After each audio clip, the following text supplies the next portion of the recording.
parents would see the learning. How do vinyl record players, CD players, and DVD players work? You asked, and I'm answering.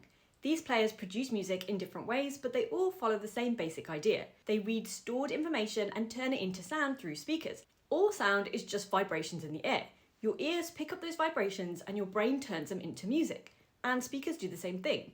They vibrate to create those sound waves. In a vinyl record player, the music is stored as tiny grooves that are carved into the surface of the record. These grooves are shaped to represent the original sound waves of the music. As the record spins, a small needle called a stylus moves along the grooves and vibrates according to this shape. And these vibrations are passed into the player and turned into electrical signals. Those signals are then sent to speakers, which move back and forth to recreate the same vibrations in the air, allowing you to hear the music very closely to how it was originally recorded. CDs and DVDs are a bit different. The sound is stored digitally using binary. When music's recorded, the sound waves are measured many times per second and turned into numbers. Those numbers are then written as binary code onto the disc. But what is binary? Binary is a simple way of storing information using only two values, 0 and 1.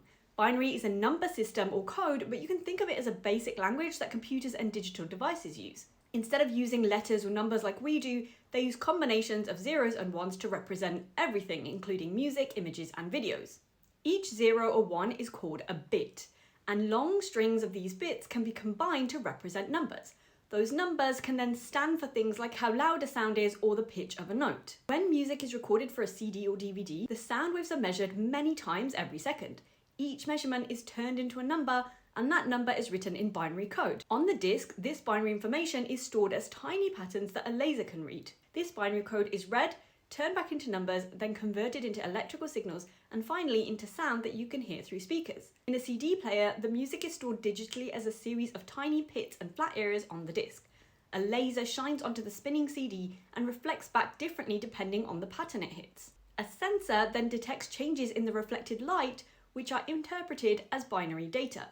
This data is then changed into an electrical signal using a converter. The signal is sent to speakers, which vibrate to produce sound waves. And a DVD player works in a very similar way to a CD player, but it can store much more data because the patterns on the disc are smaller and packed closer together.